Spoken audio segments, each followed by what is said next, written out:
Only a little bit of it, though.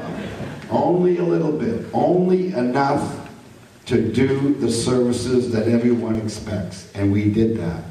And the other thing that I think is important to recognize, many people will say, oh, it's easy to cut taxes, it's easy, you just revalue the city.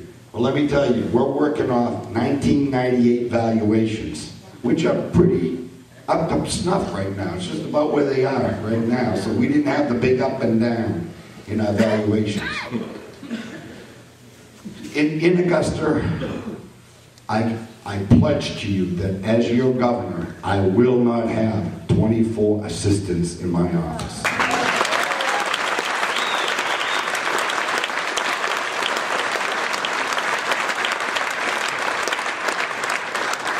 Quite frankly, I believe a governor needs a good, solid administrative assistant, a chief of staff, and a good constitutional lawyer.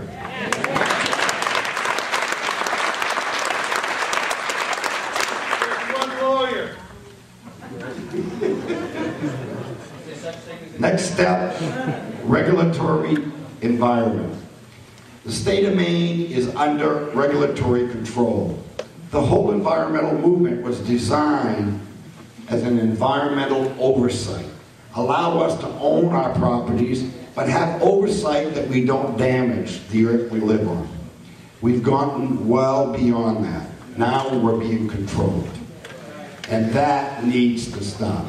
Every environmental regulation that comes across my desk better have two underneath it ready to be repealed.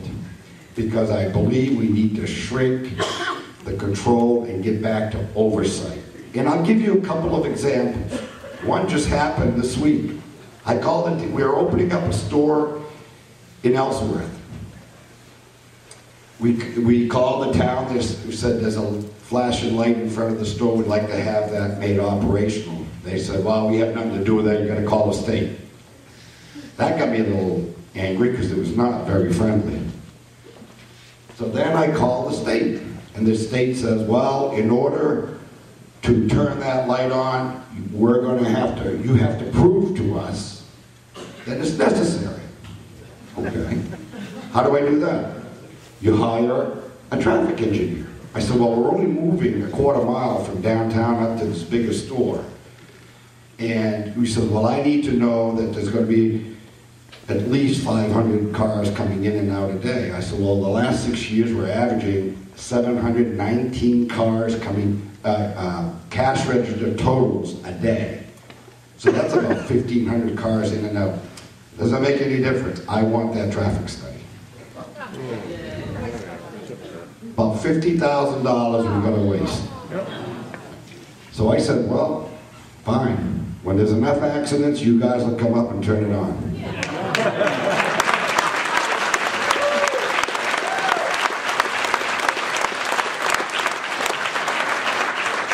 In 1992, I was hired by a New York bank to finish the construction of a power plant in Blois, Maine. The plant was about 70% complete, and they were about way over budget. So the bank hired me to go in, take over the project and finish it, commission it, and get it online. First thing I encounter is the DEP.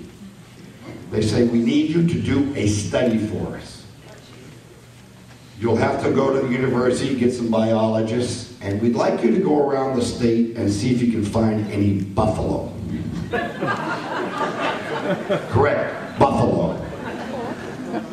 We spent $54,000. It took 3 months. And damn it, we found a buffalo.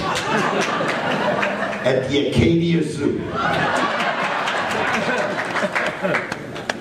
So now we lost one construction season, so the very next spring, we get through winter, in the spring they come up and they say, we'd like you to do another little study. Won't be as long this time. They wanted me to count black flies. We put 4 large 25-foot diameter nets on the bog, and little flies, the fly gets stuck on them, we pull them off with tweezers, had to count them. Then they said, well, while you're counting them, why don't you identify the species? Folks, there are 16 species of black flies around the state of Maine. And that is such useless information because the minute it lights on you, you slap it, it's gone, it's history.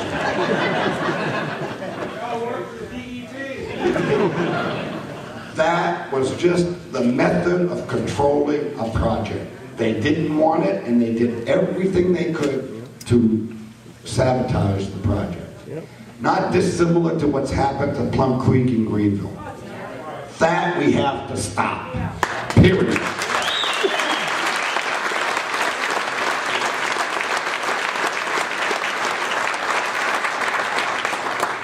Then there's education. Right now, we are the 5th highest cost K through 12 per capita spending on our schools in the United States. Number 5, in results, we are 50th out of 51 school districts. There is one school district that's worse than the state of Maine, and that's in the District of Columbia. So what do we need to do? We need to get the big unions away from education and the bureaucrats out of it.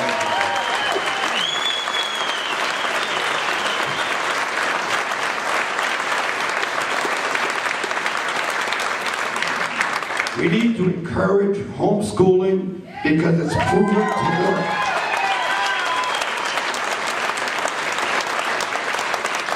We need vouchers and we need charter schools.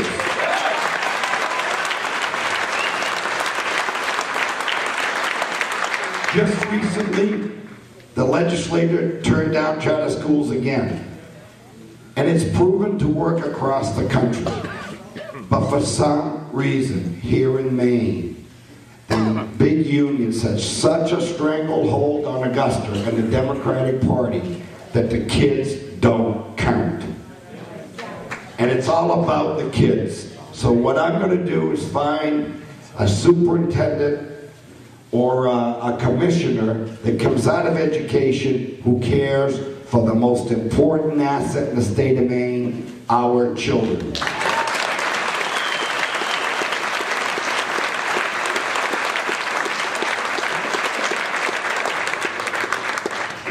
We're going to put them in there, we're going to streamline our educational system, we're going to beef up the classroom where it counts. I think that there is a fallacy that we're spending way too much because we, the people, want to spend too much. We're spending too much because we've allowed our classrooms to deteriorate. There's less students, but every time the class size drops, the labor force of the teachers and the support staff does not drop. And so we need to raise our classroom size a little bit. We need to do a lot more work in reading, writing, and as Abraham Lincoln would say, ciphering. We have to have kids that graduate from high school that are qualified to go on to a career, whether it's in technical areas, whether it's in the community college, the college area, or in just other non-higher education areas. We hire cashiers all the time. And I'll tell you, the biggest thing I fret is losing power because we can't make change.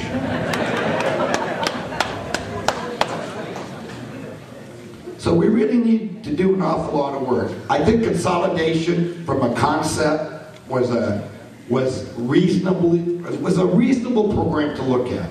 However, I would have done it considerably different. Rather than ram down a consolidation to the local level, I would have consolidated at the county level those items that are non-classroom activities, such as the buses. Have one county area for busing. Every county buys their buses together.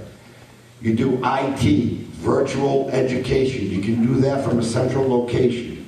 You can do nutrition. You can do nutrition on a county-wide basis. Matter of fact, some of the meals our kids are eating now in school are not very hot.